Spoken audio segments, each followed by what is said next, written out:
Class करते हैं lecture number 13 और चैप्टर स्टार्ट करने जा रहे हैं हम चैप्टर 3 ऑडिट एविडेंस। आई कैप की बुक अभी आई नहीं, लेकिन नोट्स आपको प्रोवाइड कर दिए और मैंने शायद किसी क्लास में बता दिया ये प्रोविजनल नोट्स हैं, यानी उम्मीद है कि कोई चेंज आएगी नहीं, लेकिन अगर कोई चेंज आई कमी बेशी हुई तो मैं आपको बाद में बता दूंगा। ठीक है, तो ये तो नहीं कहेंगे सर ने पहले गलत पढ़ाया आप सही पढ़ा रहे हैं। हाँ ठीक है, उम्मीद है कि ऐसे कहेंगे। अच्छा, उम्मीद है कि ज्यादा चेंजेस आएंगी नहीं, ठीक, लेकिन फिर भी अगर इक्का दुक्का कोई चेंजेस है तो मेरी जिम्मेदारी होगी, वो आपने नहीं ढूंढना। ठीक है, वो मेरी जिम्मेदारी होगी कि मैं ढूंढ के आपको। हाँ जी बिल्कुल भाई, हाजिर है उसके लिए। ये एक्सपोजर ड्राफ्ट नहीं है मेरे भाई, ये इसे फाइनल ड्राफ्ट समझे, ये फाइनल ही है, लेकिन अगर कोई रिवीजन आती है ठीक है तो वो रिवीजन आपके साथ शेयर कर दी जाएगी। ठीक है हाँ जी, और जितनी को मेरी जजमेंट है स्टार्ट के चैप्टर्स में कोई रिवीजन नहीं आएगी, आगे चल के शायद आ जाए, स्टार्ट के चैप्टर में मेरा निकाल के रिवीजन आएगी बार। अच्छा, कल के लेक्चर में जो हमने कंसेप्ट पढ़ा ना IFAC और IASB, ये मैंने आपको बताया था कि ये रटे वाले कंसेप्ट है, पहले स्टार्ट में बता दिया था। तो इसमें अगर फर्ज कीजिए कोई लफ्ज सेंटेंस आपको समझ नहीं भी आ रहा ना, बजाय उसके ऊपर सर खपाएं, रटा लगाएं, आगे निकले, उसमें कोई केस स्टडी नहीं आएगी, कोई केस स्टडी IFAC और IASB वाले सेक्शन में से। हाँ तो वो बार बार पूछे सर वो speak out in public interest या इस तरह का कोई और सेंटेंस अगर नहीं समझ आ रहा, कोई इशू, रटा लगाए आगे निकले, इसमें कोई कंसेप्ट है ही नहीं। ठीक है, सिर्फ उसने उसकी पावर्स और ड्यूटीज बताई। अच्छा, एंड पे इसके क्वेश्चंस थे पास्ट पेपर्स के, वो आपने रीड कर लिए, कल हम शायद डिस्कस नहीं कर सके थे एंड पे। हाँ वो कल एश्योरेंस और नॉन एश्योरेंस सर्विस की डिस्कशन थोड़ा चली गई थी आगे डिटेल में। 15 और 16 इनमें कोई प्रॉब्लम तो नहीं है? 15, 16, 17 में IFAC provide leadership to the worldwide accountancy profession serving the public interest. What activities are undertaken by IFAC to achieve this? Activities of IFAC किधर लिखी हुई है? तो लिखी नहीं हुई, लास्ट में नहीं है, स्टार्ट में है भाई, स्टार्ट में। Function, roles, activities of IFAC। Role of IASB पूछा है, वो भी लिखा हुआ है नीचे, परफॉर्म फॉलोइंग एक्टिविटीज। और नेक्स्ट IAS के बारे में उसने बताया होगा। इन क्वेश्चन में कोई प्रॉब्लम तो नहीं। अब चलते हैं हम अपने नेक्स्ट चैप्टर और उसके पहले कंसेप्ट की तरफ। पहले इसका थीम आपको बता दूं, ये चैप्टर है क्या। ये चैप्टर आपके सिलेबस के सबसे अहम चैप्टर की बेस है, अहम चैप्टर नहीं, उसकी बेस है, जिसकी वजह से स्टूडेंट सबसे ज्यादा फेल होते हैं। वो चैप्टर कौन, वो टॉपिक कौन, गैस कीजिए कौन सा टॉपिक होगा भला? एविडेंस। प्रोसीजर परफॉर्म करने होते हैं, एविडेंस में भी प्रोसीजर। स्टूडेंट को अगर एग्जाम में वो सिचुएशन मिल जाए ना जो उन्होंने पढ़ी हुई है, उसका छाप देंगे प्रोसीजर। कई कुछ क्वेश्चन ऐसे भी होते हैं, लेकिन कुछ क्वेश्चन ऐसे होते हैं जिनमें वो आपकी प्रोफेशनल जजमेंट टेस्ट करना चाहता है। तो एग्जाम में 1 या 2 क्वेश्चन केस स्टडी ऐसी देता है जिसमें ऐसी सिचुएशन होगी जो आपने एग्जैक्टली उस जैसी सिचुएशन क्लास में कवर नहीं की होगी या पास पेपर में उसने नहीं दी होगी। वहां पे वो क्या, लेकिन आपके सिलेबस के अंदर होगी। तो वहां पे क्या टेस्ट कर रहा है? आपकी प्रोफेशनल जजमेंट, कि क्या आप बता सकते हैं इस सिचुएशन में क्या प्रोसीजर परफॉर्म करेंगे, कौन से प्रोसीजर रेलिवेंट है।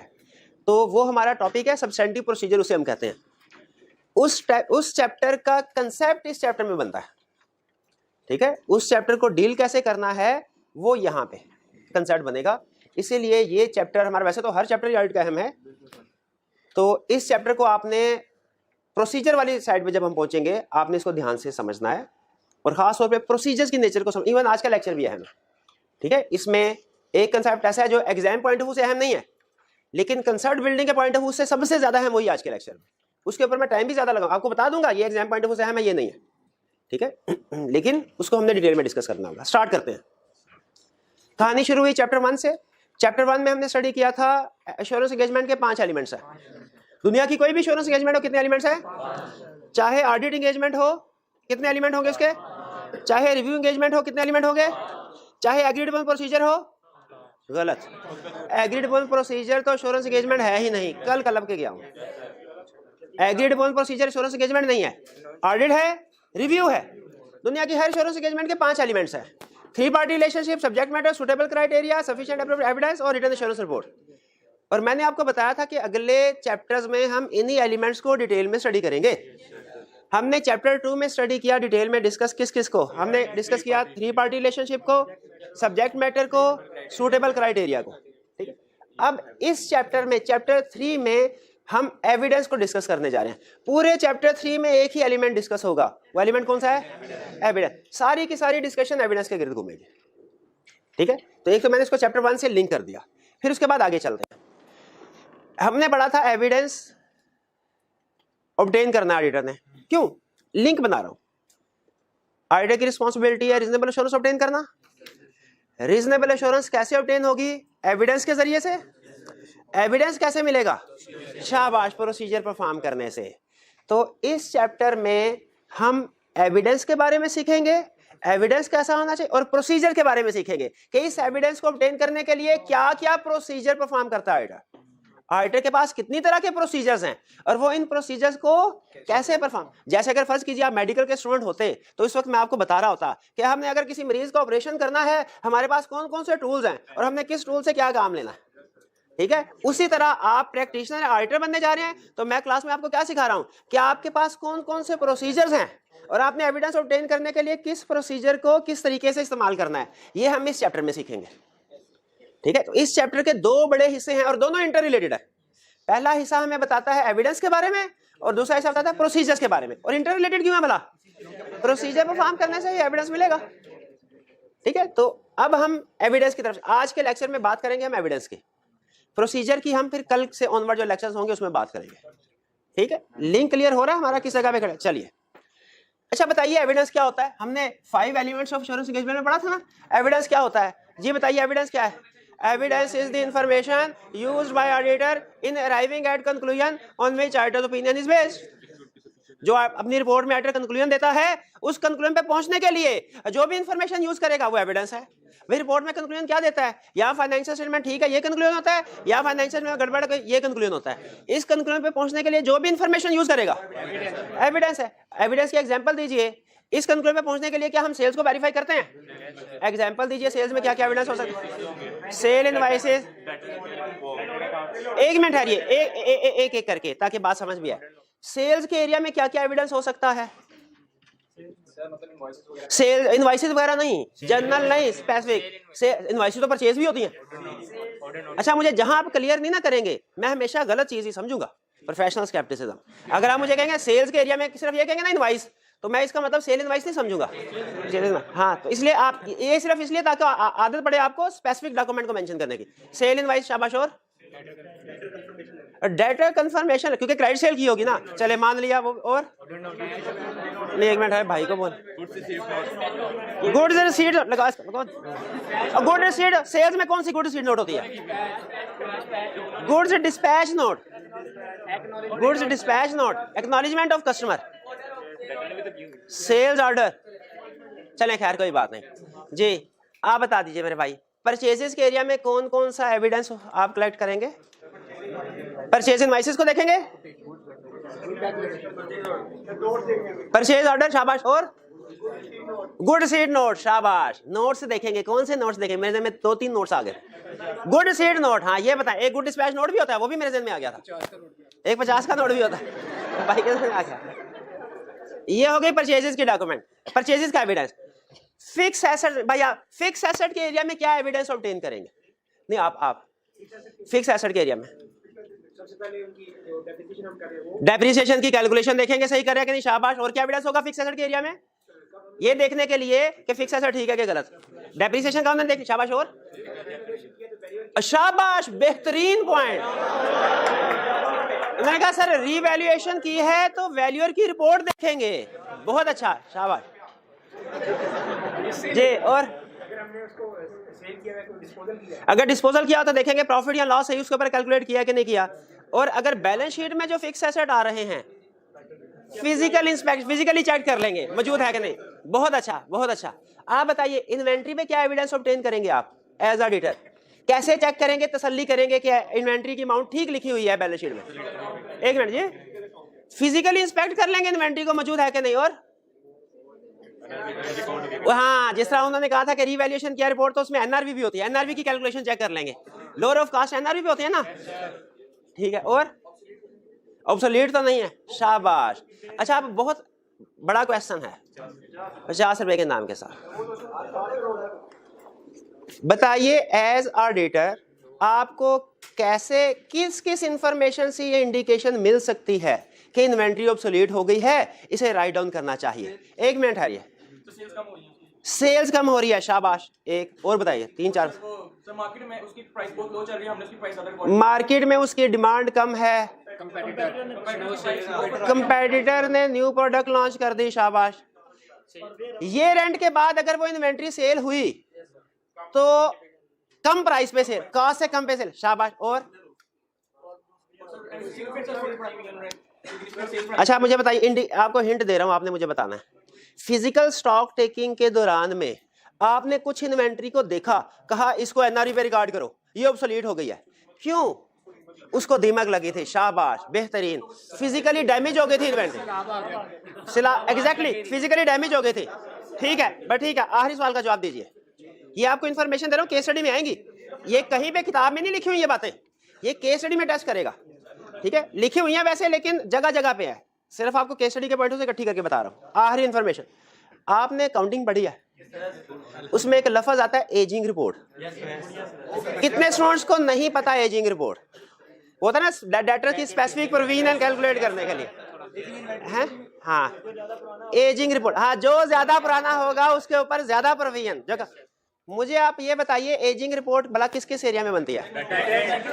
डेटर्स में, इन्वेंट्री में। जो पुराने डेटर्स या इन्वेंट्री होती है उन्हें क्या करते हैं? उनकी प्रोविजन रिकॉर्ड। अच्छा, आपने इन्वेंट्री की एजिंग रिपोर्ट देखी, उसमें कुछ इन्वेंट्री आ रही थी फ्रेश, कुछ इन्वेंट्री आ रही थी ओल्ड। कैसे आइडेंटिफाई करेंगे कौन सी ऑब्सोलीट है? ओल्ड वाली, शाबाश शाबाश। तो ये डिफरेंट प्रोसीजर्स हैं। नहीं, उन्होंने पहले भी बताए थे, उनके पहले 3-4 सवाल पहले इकट्ठे करके 50 उन्होंने ऐसे नहीं मिल गए उनको। हाँ, चलिए, ये सारी एविडेंस की एग्जांपल्स हैं, ये मैंने सिखानी है आपको, लेकिन 200-400 रुपया आपको देके अगर आप खुद ही सीख लें तो घाटे का सौदा नहीं, मेरी जिंदगी आसान होगी। चलिए ठीक है, आगे चलते हैं जी। आप बताइए, आप डेटर्स को वेरीफाई कर रहे हैं, कैसे एविडेंस, क्या एविडेंस ऑब्टेन करेंगे ये इंश्योर करने के लिए कि बैलेंस शीट में जो डेटर्स लिखे हुए हैं वो ठीक है? शाबाश, कंफर्मेशन लेटर सेंड करेंगे। एक मिनट, अरे उनको कंफर्मेशन लेटर सेंड करेंगे ना लेटर, शाबाश। 3 प्रोसीजर बता दे, 50 रुपए, 3 प्रोसीजर। एक हो गया, कंफर्मेशन लेटर सेंड करेंगे। भाई बोले वैल्यूएट करें कि क्या उन्होंने सही बताया क्या गलत? डॉक्यूमेंट्स देखे, कौन से डॉक्यूमेंट? मेरे जहन में तो हजारों तरह के डॉक्यूमेंट्स आ गए, ऐसे ना? हाँ, सेल डॉक्यूमेंट, शाबाश शाबाश। तो जरा सेल डॉक्यूमेंट्स बता दीजिए कौन कौन से होंगे? सेल इनवॉइस, अब ठीक है, चलिए आगे, क्लियर हो गए, आगे रिपीट नहीं करते आगे। और 2 प्रोसीजर बता दिए उन्होंने। एक इन्होंने कहा सर रिलेटेड डॉक्यूमेंट, सेल से रिलेटेड जो है कंफर्मेशन, सेटलमेंट वगैरह, शाबाश, ठीक है। हम ये भी देखेंगे कि डेटर से ईयर एंड के बाद कैश रिसीव हो गया कि नहीं। अच्छा मुझे बताइए एक क्वेश्चन, ये जो डेटर से कैश रिसीव हुआ, गौर से सुनिएगा, डेटर से कैश रिसीव हुआ, ये हम ड्यूरिंग द ईयर देखेंगे कैश रिसीव हुआ है कि नहीं, कि हमारा ईयर एंड होने के बाद देखेंगे कैश रिसीव हुआ कि नहीं? ईयर एंड, क्योंकि ईयर एंड के बाद वाली कलेक्शन ही कंफर्म कर रही होगी कि हमारा डेटर जेन्युइन था, शाबाश। याद रखिए, जिस एसेट का ईयर एंड के बाद, जिस रिसीवेबल का ईयर एंड के बाद पैसे रिसीव हो गए, उसके जेन्युइन होने में 1% भी शक नहीं। और जिस लायबिलिटी की ईयर एंड के बाद पेमेंट हो गई वो भी प्रोबेबली जेन्युइन है, ठीक है। तो ईयर एंड के बाद कैश का रिसीव हो जाना या पे हो जाना, ये एक अहम एविडेंस होता है हमारा इस चीज का कि ईयर एंड पे ये एसेट या लायबिलिटी जेन्युइन थी। अच्छा, इन्होंने प्रोसीजर बता दिए 3। फिर सुन लें, हमारे जितने भी रिसीवेबल होते हैं ना, रिसीवेबल 31 दिसंबर को मैंने रिकॉर्ड किया रिसीवेबल 1 लाख का। हमारा ऑडिट में एक वैसे काउंटिंग में होता है, कहा जाता है कैश इज किंग। किस वजह से? आपने 1 लाख का डाटा रिकॉर्ड किया ना, आप डाटा को कंफर्मेशन लेटर सेंड कर दें, ये भी एविडेंस है। आप उसके सेल इनवॉइसेस, सेल्स ऑर्डर वाला चेक कर लें, ये भी एविडेंस है, कोई शक नहीं है। लेकिन सबसे बेहतरीन एविडेंस क्या भला? कैश आ जाए। ये रेंट के बाद उस डाटा ने 1 लाख रुपए का कैश दे दिया, तो इससे बढ़ के एविडेंस ही कोई नहीं है, ठीक है।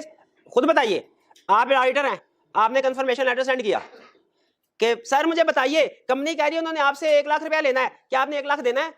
उसने जवाब नहीं दिया, 1 लाख का चेक दे दिया, एविडेंस मिल गया कि नहीं मिल गया? बिल्कुल मिल, बल्कि अच्छे वाला एविडेंस मिल गया, एक तरह से कलेक्शन होगी ना, ठीक है। तो इसीलिए याद रखें, ये रेंट के बाद हमारे बहुत से एरियाज होंगे जिनमें प्रोसीजर लिखा होगा, सब्सिक्वेंट कलेक्शन चेक करो, सब्सिक्वेंट पेमेंट चेक करो। सब्सिक्वेंट कलेक्शन चेक करो का मतलब क्या है? कि ये रेंट के बाद चेक करो रिसीव हुआ है कि नहीं। सब्सिक्वेंट पेमेंट का मतलब क्या है? ईयर के बाद चेक करो पे हुआ कि नहीं हुआ, ठीक है। आखिरी क्वेश्चन सिर्फ, उसके बाद फिर वापस टॉपिक की तरफ चलना है। इन्होंने डेटर के प्रोसीजर बताए 3। कौन कौन से प्रोसीजर बताए? एक उन्होंने कहा डॉक्यूमेंट चेक कर लें सेल से रिलेटेड, कंफर्मेशन, और ईयर एंड के बाद जो कैश रिसीव हुआ। एक और प्रोसीजर बता दे कोई भी स्टूडेंट 100 जी, एक और प्रोसीजर जो कि अहम है, जो मेरे जहन में है वो वाला। डेटर्स की अंडरटेकिंग, नहीं वो तो कंफर्मेशन में मिल जाती है हमें कि डेटर कर, डेटर के टी अकाउंट में गड़बड़ तो नहीं हुई। एजिंग, अच्छा एजिंग रिपोर्ट भी वैलिड है, लेकिन मेरे जहन में ये वाला नहीं है। प्रोविजन फॉर बैड, वो तो एजिंग रिपोर्ट से रिलेट करती है ना। Bad debt recovery income, good dispatch note, नहीं वो तो सेल्स के डॉक्यूमेंट्स में आ गए। कैश भी बता दिया उन्होंने,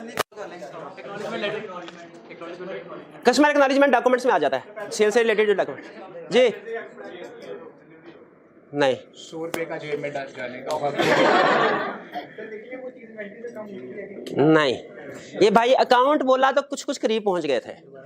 डेटर में मैं बताता हूँ जी, डेटर्स कंट्रोल अकाउंट रिकंसिलिएशन नहीं बोला था किसी ने, बोला था ना, क्या कहा था ना,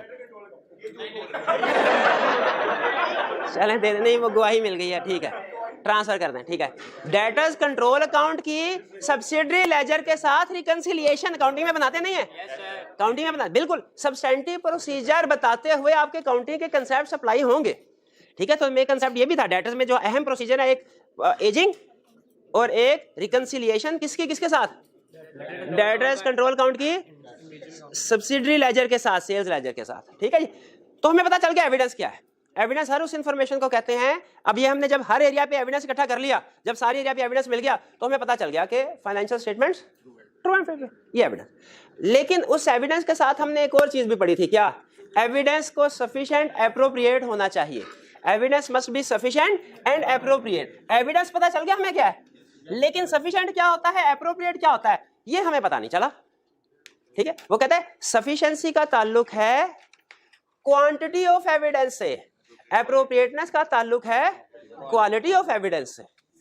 सफिशिएंसी मतलब कितना, एप्रोप्रिएटनेस मतलब कैसा, ठीक है। जैसे फर्ज कीजिए 7 वाली क्लास के साथ हमारा मुकाबला हो रस्सा खींचने का, अगर हम ये मुकाबला जीतना चाहते हैं, हमारे स्टूडेंट्स में 2 कैरेक्टरिस्टिक्स होनी चाहिए, एक सफिशिएंसी, इनकी तादाद ज्यादा होनी चाहिए, दूसरा एप्रोप्रिएटनेस, सेहतमंद होने चाहिए।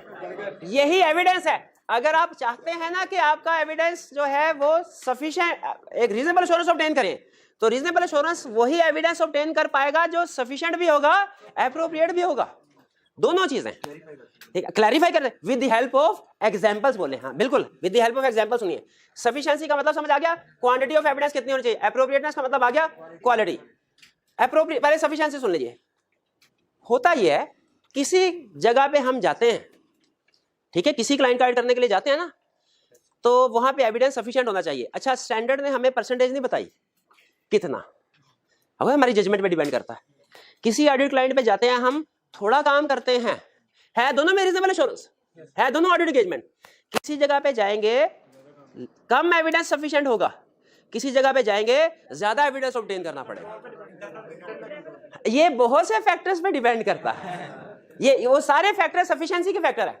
सफिशिएंसी का बेसिक कंसेप्ट क्या है कि आप जिस क्लाइंट का ऑडिट करने के लिए जा रहे हैं, वहां पे आपने कम प्रोसीजर परफॉर्म करना है कि ज्यादा, क्योंकि सफिशिएंसी का ताल्लुक क्वांटिटी से होता है, और क्वांटिटी मतलब कम के ज्यादा। आपको ये बता रहा है, आपने ये फैक्टर सामने रख के डिसीजन करना है कि कब कम एविडेंस विल बी सफिशिएंट और कब मोर एविडेंस। अगर कंसेप्ट समझ आ गया, मैं सिर्फ पॉइंट बताऊंगा, एक्सप्लेनेशन आप खुद बताएंगे।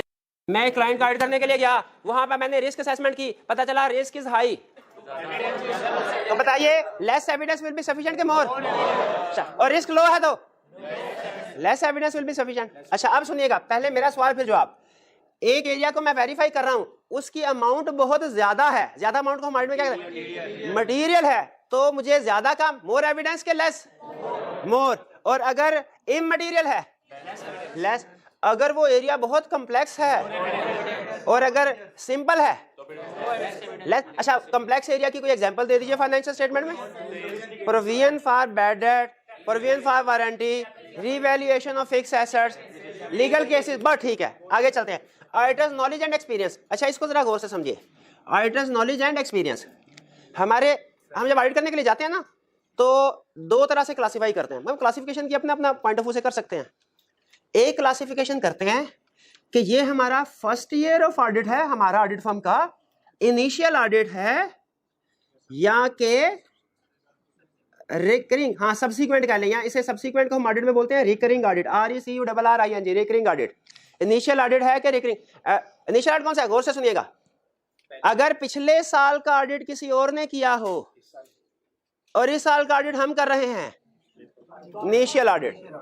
अगर पिछले साल का ऑडिट भी हमने किया, इस साल का ऑडिट भी हमने किया, हम अपॉइंट हुए, रिकरिंग ऑडिट। इनिशियल ऑडिट और रिकरिंग ऑडिट में फर्क समझ आया?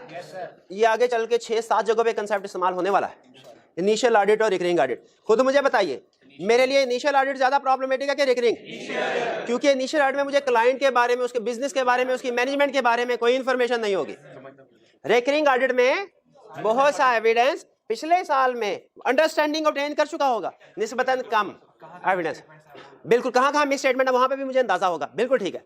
तो इसका मतलब ये हुआ, इनिशियल ऑडिट में मैंने procedure, more evidence will be sufficient, और रिकरिंग ऑडिट में लेस एविडेंस, क्योंकि कुछ एविडेंस या अंडरस्टैंडिंग हम पिछले लास्ट ईयर ऑडिट से भी कैरी फॉरवर्ड करेंगे।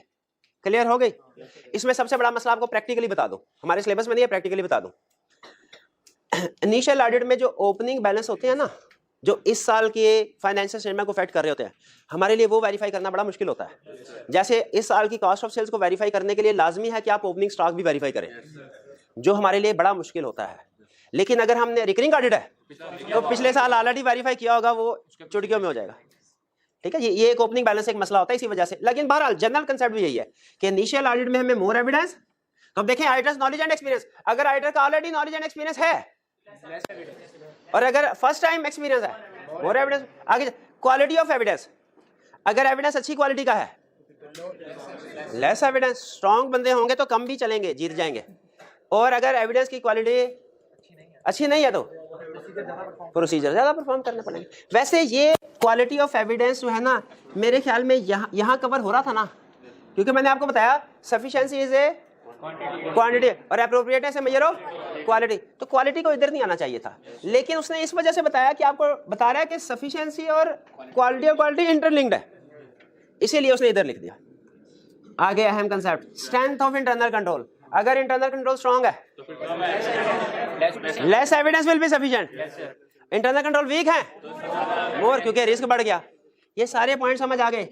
एग्जाम में आपसे सिर्फ इतना पूछेगा, मुझे बताओ कौन से फैक्टर्स हैं जिन पे जजमेंट ऑफ सफिशिएंसी डिपेंड करती है। सिर्फ फैक्टर आपने लिखने, एक्सप्लेनेशन नहीं लिखनी। एक्सप्लेनेशन आपको कंसेप्ट बिल्डिंग के लिए सिखाई, आगे केस स्टडी में काम आएगी। ठीक है, हाँ, एक सैम्पलिंग मेथड लिखा हुआ है, उसका रट्टा लगाएं बस। सैम्पलिंग मेथड, क्योंकि सैम्पलिंग पढ़ा ही नहीं हुआ, सैम्पलिंग का पूरा चैप्टर है, वो चैप्टर पढ़ेंगे तो आपको पता चलेगा कि एक सैम्पलिंग होती है स्टैटिस्टिकल, एक होती है नॉन स्टैटिस्टिकल, एक जिसमें कंप्यूटर इस्तेमाल करते हैं, एक जिसमें हम कंप्यूटर इस्तेमाल नहीं करते।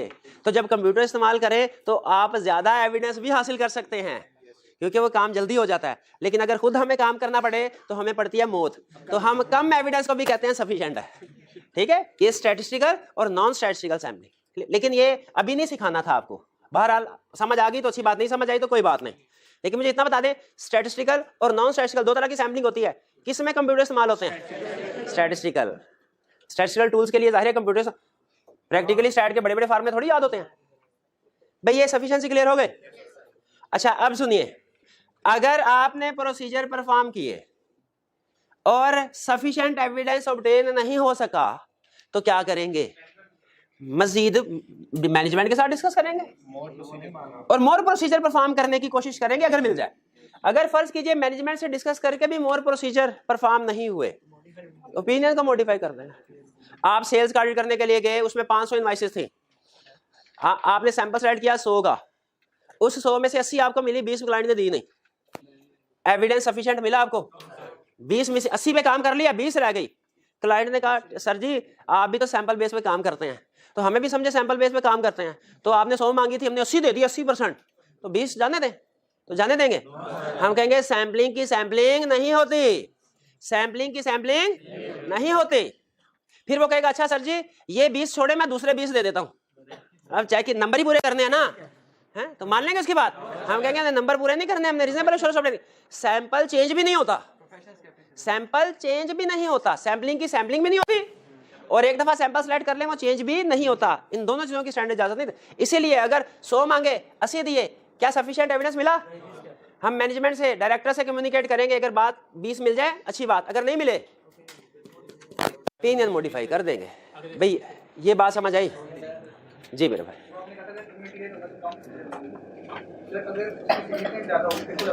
हाँ, अगर बिल्कुल यहाँ पे हमने यही सीखा था कि अगर अमाउंट ज्यादा है, सिग्निफिकेंट है, तो प्रोसीजर ज्यादा होंगे, लेकिन अगर अमाउंट कम है किसी एरिया की, वो इनसिग्निफिकेंट है, अमाउंट कम है, तो कम प्रोसीजर लगेंगे। बिल्कुल ऐसे ही। क्लियर हो गया ये? ठीक है, चलिए आगे चलते हैं। Appropriateness, appropriate, sufficiency is a measure of quality, sufficiency measure of quantity. मुझे भी वायरस लगा दी। Sufficiency is a measure of quantity of evidence, appropriateness is a measure of quantity. समझ आ गया? सफिशिएंसी किन फैक्टर पर डिपेंड करती है, अभी समझ आ गया। अब आगे एप्रोप्रिएटनेस, इसमें है दो। Appropriateness depends on relevance and reliability, relevance and liability. ठीक है, अच्छा अब इनमें से एक पॉइंट है हमारे एग्जाम पॉइंट ऑफ व्यू से अहम, और एक है कंसेप्ट बिल्डिंग के लिए अहम। पहले कौन सा करवाऊं? कंसेप्ट बिल्डिंग वाला। नहीं, ऐसा करते हैं पहले एग्जाम वाला कर लेते हैं, ताकि तसल्ली हो जाए कि यार बाकी का लेक्चर समझ ना भी आया ना, तो चलो एग्जाम का क्वेश्चन तो तैयार हो जाएगा, बाकी कंसेप्ट अभी समझ नहीं आया तो अगले किसी लेक्चर में दोबारा डिस्कस होगा, वहां समझ। तो पहले एग्जाम के मार्क्स सिक्योर करते हैं। Appropriateness A measure of quality which depends on liability. Reliability का मतलब क्या? रिलायबिलिटी का मतलब ये है कि जो आपको एविडेंस मिला ये किस सोर्स से मिला, किन सर्कमस्टेंसेस में मिला। क्या हमें एविडेंस एक ही सोर्स से मिलता है? हमें एविडेंस डिफरेंट सोर्सेज से मिलता है। कुछ एविडेंस हमें विद इन द एंटिटी मिलता है, कुछ एविडेंस हमें आउटसाइड द एंटिटी मिलता है, कुछ एविडेंस हमें इस साल मिलता है, कुछ एविडेंस पिछले साल का हम यूज कर लेते हैं। तो एविडेंस के डिफरेंट सोर्सेज होते हैं। कुछ एविडेंस हमें एक डिपार्टमेंट से मिलेगा, कुछ एविडेंस हो सकता है दूसरे डिपार्टमेंट से मिले, कुछ एविडेंस हमें ज़बानी कलामी मिलेगा, कुछ एविडेंस हो सकता है रिटर्न फॉर्म में मिले। ठीक है, तो एविडेंस के डिफरेंट सोर्सेज होते हैं, यानी हमें डिफरेंट सोर्सेज से एविडेंस मिलता है। क्या हर सोर्स की रिलायबिलिटी हर सोर्स में एक जैसे ही अहमियत होगी? नहीं। ये एक भाई फर्ज कीजिए नॉर्मली सच बोलते हैं, दूसरे भाई नॉर्मली झूठ बोलते हैं, दोनों भाइयों ने मुझे एक स्टेटमेंट दी, क्या दोनों की रिलायबिलिटी एक जैसी होगी? एज ऑडिटर हमने इस चीज को कंसीडर करना है। सिर्फ हमारे लिए ये अहम नहीं है कि हमें स्टेटमेंट क्या दी जा रही है, हमारे लिए ये भी अहम है कि स्टेटमेंट कौन दे रहा है, किन हालात में दे रहा है। स्टेटमेंट कौन दे रहा है, किन हालात में दे रहा है, हमने ये भी देखना है। इसे कहते हैं रिलायबिलिटी। तो हमने सिर्फ एविडेंस नहीं, एविडेंस किस सोर्स से आ रहा है इसको भी देखना है। कुछ सोर्सेज रिलायबल होते हैं, कुछ रिलायबल नहीं होते। हमें यही सिखा रहा है कि आप जब एज ऑडिटर ऑडिट करने के लिए जाएंगे, प्रोसीजर परफॉर्म करेंगे, डिफरेंट सोर्सेज एविडेंस मिलेगा, तो आपने सिर्फ ये नहीं कहना कि सर मैंने 100 इनवॉइसेस चेक कर लिए हैं, ठीक है, बल्कि आपने ये भी देखना है कि इनवॉइसेस कौन सी थी, कैसे सेलेक्ट की, किस सोर्स से आपको मिली। ठीक है, ये इनमें फर्क है। आप शायद एक जगह पे लिखा हुआ है, आप शायद क्लाइंट की, अगर क्लाइंट की इंटेग्रिटी का लफ्ज बोला मैंने इससे पहले क्लास, क्लाइंट की इंटेग्रिटी डाउटफुल है ना अगर, तो आपको क्लाइंट की 100 सेल इनवॉइसेस वो एविडेंस नहीं देंगी जो एक एक्सटर्नल कंफर्मेशन दे देगी, क्योंकि मैनेजमेंट के थ्रू आपको जो भी इनवॉइसेस मिल रहे हैं उनकी इंटेग्रिटी डाउटफुल है, उनसे जो भी एविडेंस मिल रहा है वो भी डाउटफुल है। तो इन हालात में एक्सटर्नल जो है वो ज्यादा, तो हमने सिर्फ ये नहीं देखा 100 प्रोसीजर परफॉर्म किए शाबाश, नहीं, वो 100 उस एक के बराबर नहीं है। ये है अप्रोप्रिएटनेस का कंसेप्ट, ये है रिलायबिलिटी का कंसेप्ट। तो हमने सफिशिएंसी को भी देखना है, वो भी रीजनेबल होनी चाहिए, ठीक है, और अप्रोप्रिएटनेस को भी देखना है। अप्रोप्रिएटनेस में 2 पॉइंट है, रेलेवेंस और रिलायबिलिटी। पहले एग्जाम पॉइंट ऑफ व्यू से रिलायबिलिटी, कौन सा एविडेंस ज्यादा रिलायबल होता है, कौन सा कम। अब इसमें ये सिखा रहा हूं, पहले क्या सिखाया था, किस सिचुएशन में मोर एविडेंस ऑब्टेन करना है, किसमें लेस। अब क्या सिखा रहा हूं, कौन सा एविडेंस ज्यादा रिलायबल होगा, कौन सा कम। इसलिए कि अगर आप ज्यादा रिलायबल एविडेंस ऑब्टेन करेंगे ना, तो थोड़ा कम भी काम कर लें तो गुजारा चल जाएगा। ठीक है, सबसे पहले अब तरतीब आगे पीछे कर रहा हूं, external evidence is more reliable than internal evidence. Agree करते हैं? Explain with the help of example. Confirmation से एविडेंस मिलता है, सेल इनवॉइस से भी एविडेंस मिलता है, दोनों में से कौन ज्यादा रिलायबल है? क्यों? एक्सटर्नल है। शाबाश। आगे चले।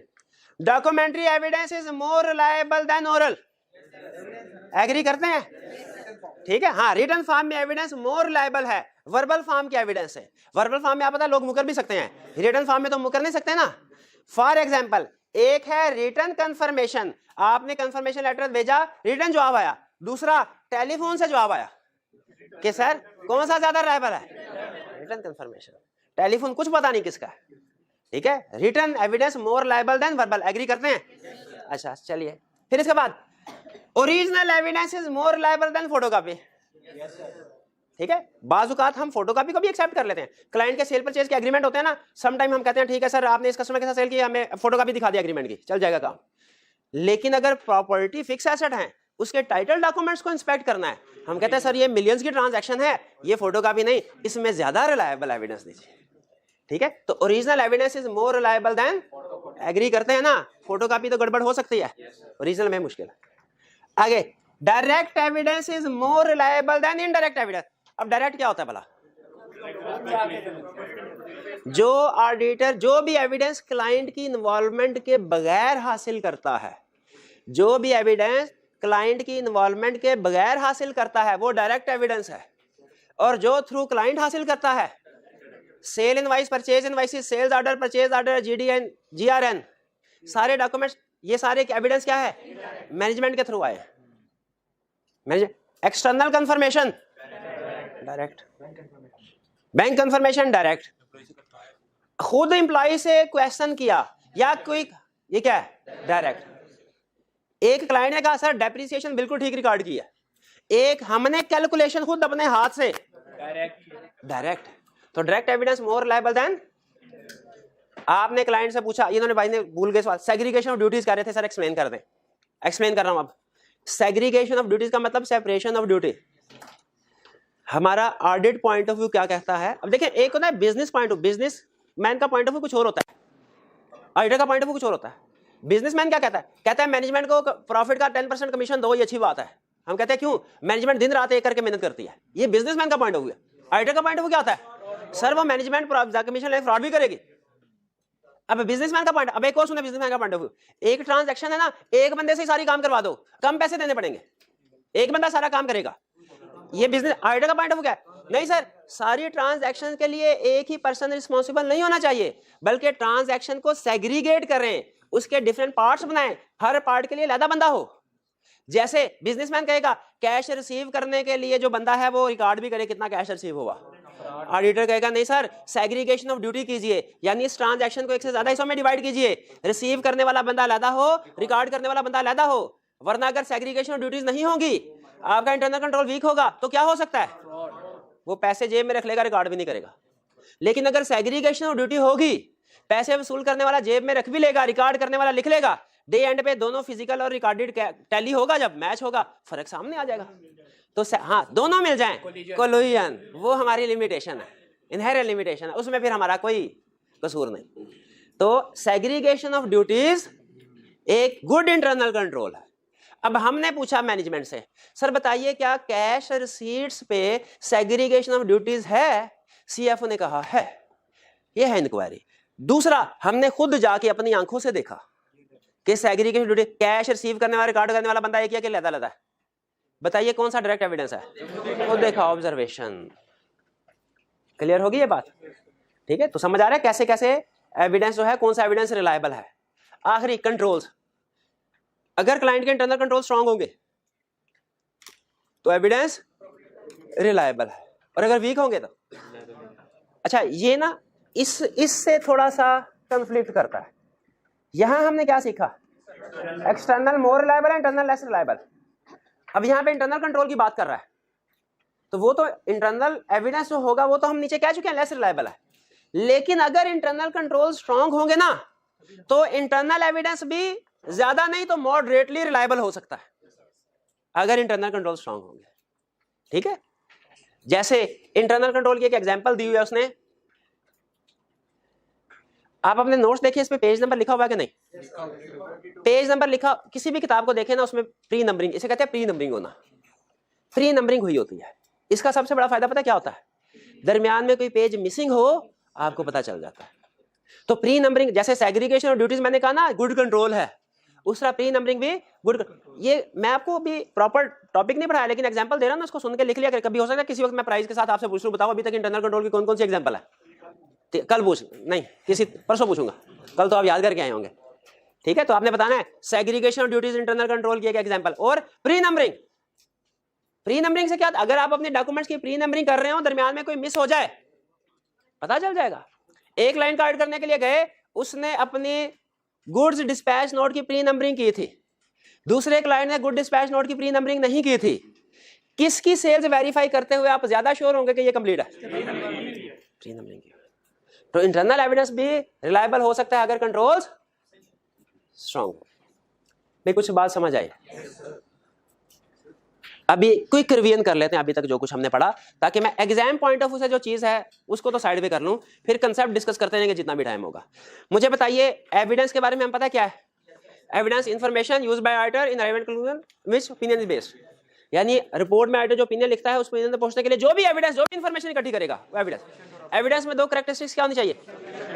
एप्रोप्रिएट। सफिशिएंसी का मतलब क्वांटिटी ऑफ एविडेंस। ये किन पे डिपेंड करती है, किन फैक्टर्स पे? रिस्क पे, materiality, complexity, knowledge, experience, quality, strength of. Examine की एक्सप्लेनेशन ही सिर्फ फैक्टर पूछेगा, लेकिन मैंने एक्सप्लेनेशन भी शेयर कर दी। फिर इसके बाद बताइए appropriateness, quality of evidence. Appropriateness major of quality of evidence which is affected by relevance, reliability. बताइए कैसे पता चलेगा क्या एविडेंस रिलायबल है कि नहीं? उसका सोर्स, नेचर, सर्कमस्टेंसेस से पता चलता है। ठीक है, बताइए कौन से फैक्टर्स जो अफेक्ट करते हैं liability of evidence? External evidence more liable than original evidence, more liable than documentary evidence, more liable than direct evidence, more liable than, और evidence is strong when controls are strong, evidence is liable when controls are strong. Clear हो गया? Exam में वो आपसे सिर्फ ये statement पूछेगा कम marks के साथ, एक्सप्लेनेशन नॉर्मली रिक्वायर्ड नहीं होगी, लेकिन फिर भी एग्जांपल मैंने आपके साथ शेयर कर दी। अगर कभी ज्यादा मार्क्स का पूछे तो आपको पता होना चाहिए, और नहीं भी पूछता तो कम से कम कंसेप्चुअल क्लैरिटी के लिए एग्जांपल्स भी डिस्कस होना जरूरी है। यहां तक क्लियर है? कोई प्रॉब्लम नहीं। चलिए एग्जाम पॉइंट ऑफ व्यू से तो आज का कंसेप्ट क्लियर है। अब फ्यूचर के टॉपिक को सामने रखते हुए एक चीज समझा रहा हूं, इसको 2 मिनट में भी समझा सकता हूं, लेकिन नहीं 20 मिनट लगाऊंगा ताकि कंसेप्ट अच्छा बिल्ड हो। तैयार है? एग्जाम पॉइंट ऑफ व्यू से हम नहीं सिर्फ कंसेप्ट बिल्डिंग है। Appropriateness depends on relevance and reliability. Reliability पढ़ लिया। रेलेवेंस, रेलेवेंस क्या होता है? रेलेवेंस का मतलब है there should be logical connection between assertion and procedure. There should be logical connection between assertion and procedure.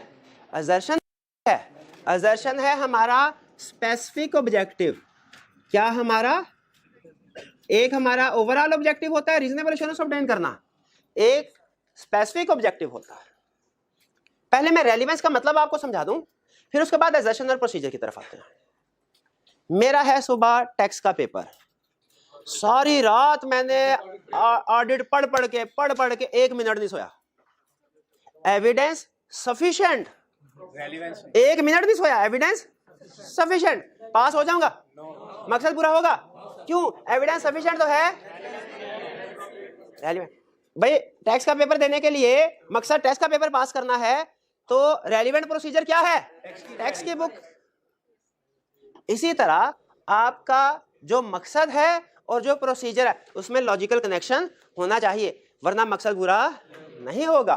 करना सीए है, ठीक है, लेकिन फेसबुक, यूट्यूब, सीजन, सारे इंस्टा, सारी चीजें। अब बताइए प्रोसीजर में और ऑब्जेक्टिव में लॉजिकल कनेक्शन है?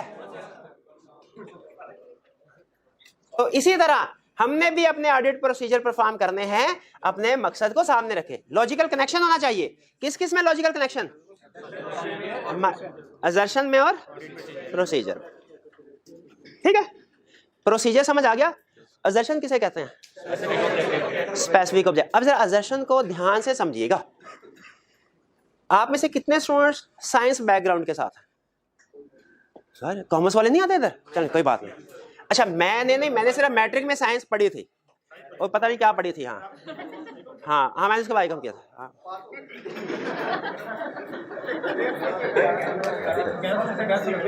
चलिए अच्छा आप सुने, उसमें एक कंसेप्ट होता था मॉलिक्यूल्स। मॉलिक्यूल्स क्या होते हैं? मॉलिक्यूल और एटम होता था कोई, क्या फर्क होता था?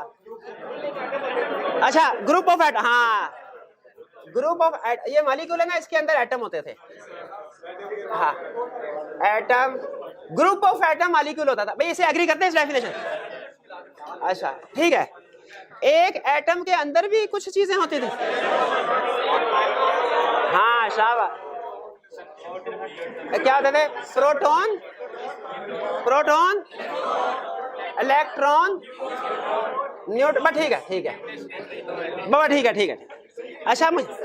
अच्छा मुझे ये बताइए, अगर हम मॉलिक्यूल को अंडरस्टैंड करना चाहते हैं अच्छे तरीके से, तो हमें सिर्फ मॉलिक्यूल लेवल पे ही काम करना चाहिए कि उसके नीचे एटम लेवल पे, और सिर्फ एटम लेवल पे काम करना चाहिए कि उसके नीचे प्रोटॉन, इलेक्ट्रॉन, न्यूट्रॉन, इसकी भी अंडरस्टैंडिंग जरूरी है।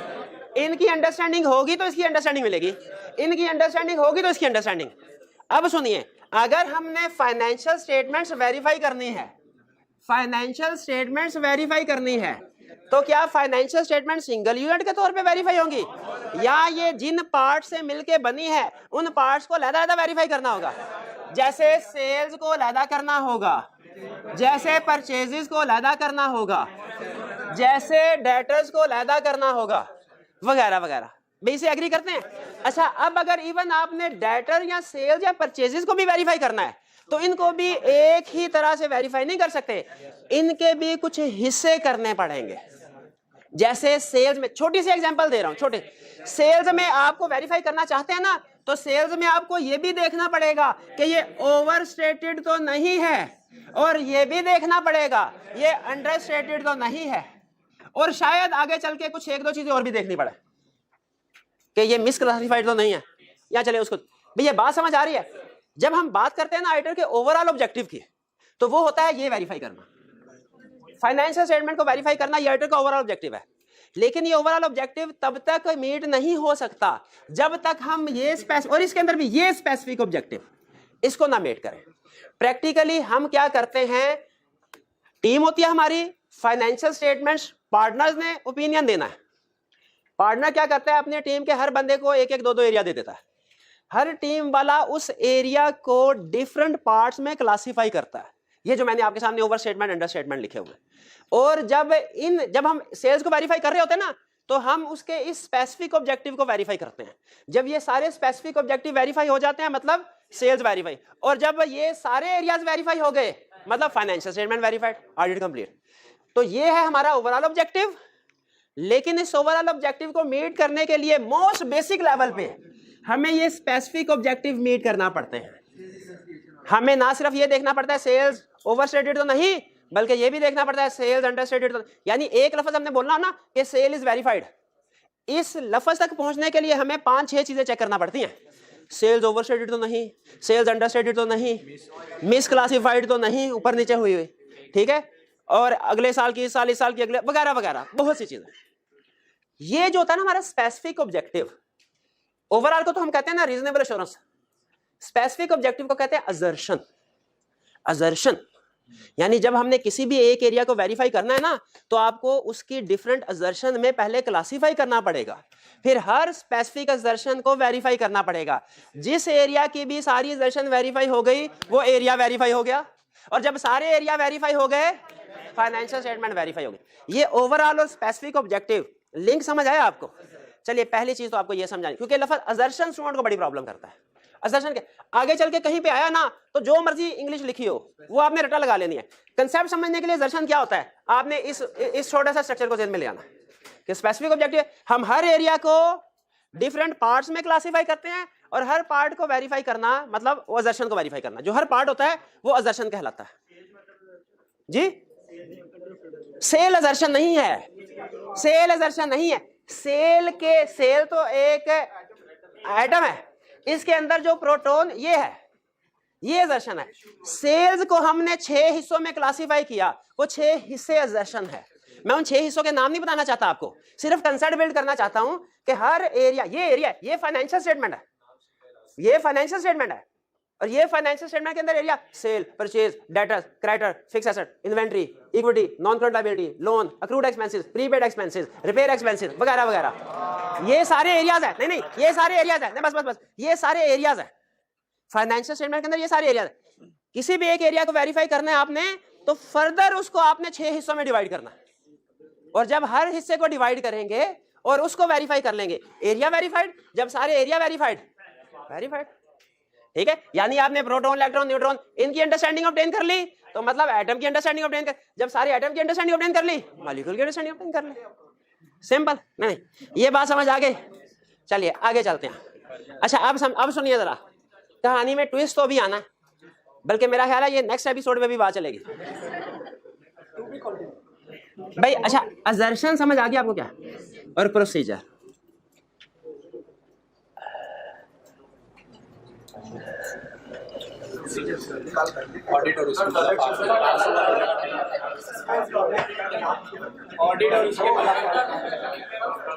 आप शुरू कर दिया, पूरा होगा नहीं, लेकिन ये टेम्पो भी बना हुआ है, कल फिर शुरू के 4-5 मिनट मुझे, ठीक है ऑडिट के लिए सवाल का वक्त हुआ। चलिए ठीक है, यहाँ पे मैं मजीद नहीं पढ़ा रहा जी। प्रोमो, हाँ प्रोमो, चलें ठीक है। सिर्फ भाई ने प्रोमो का है, सिर्फ जिसने नहीं देखना ना देखें। अच्छा चले, सिर्फ एक चीज, सिर्फ एक आंसर। आप में से कोई अकाउंटिंग पढ़ी है आपने? चले 2 क्वेश्चन 2 प्राइज के साथ। काउंटिंग में आपको ये बताया गया कि सेल्स की जो ट्रांजैक्शन होती है, इसका सिस्टम क्या होता है, यानी कैसे इनिशिएट होती है, कैसे प्रोसेस होती है, ये काउंटिंग में सिखाया। सेल का काउंटिंग साइकिल कह लें या डॉक्यूमेंट्स कह लें।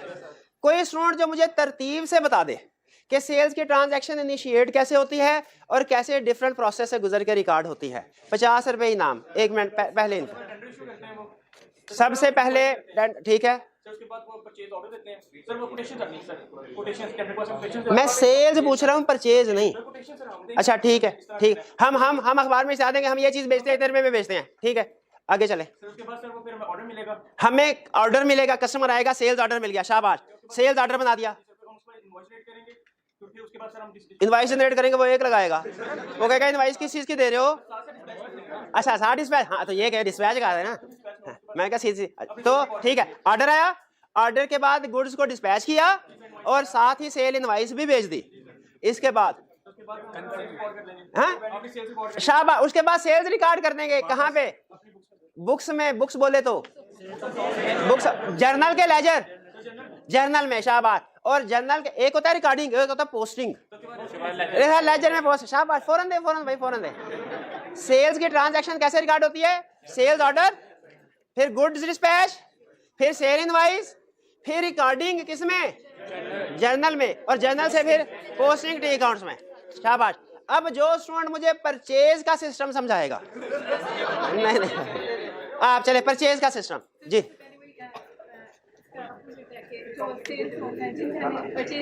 सबसे पहले जो चीजें हमने परचेज करनी है, हम इश्तिहार देंगे, हम कोटेशंस आएंगे,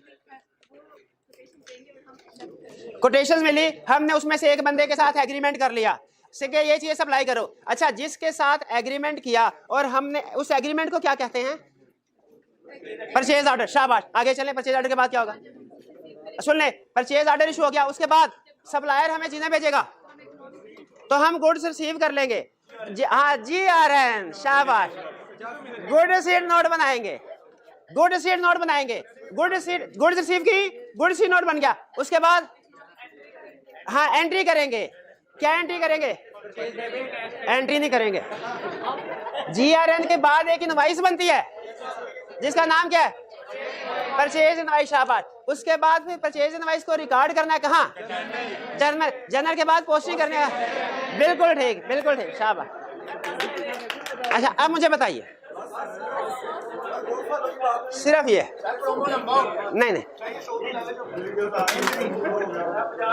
ये है। अच्छा, goods dispatch note, entries in T account. मुझे बताइए, ये है ऑप्शन ए सिचुएशन ए, ये सिचुएशन बी। सिचुएशन ए में कोई गड़बड़ है? सिचुएशन बी में कोई गड़बड़ है? ओवरस्टेट। पहला अंडरस्टेटमेंट, दोनों गलत। क्या हमें दोनों तरह की सिचुएशन पकड़नी चाहिए? आखिरी, अच्छा आप कहें तो अभी खत्म कर दूं लेक्चर, कहें तो वैसा। दो क्वेश्चन पूछूंगा, आपने ए और बी दोनों सिचुएशन को इंडिपेंडेंट रखना है। जी पहले भाई आप, गुड्स डिस्पैच नोट बनी है 10, सेल्स काउंट में एंट्री हुई है 8, ठीक है।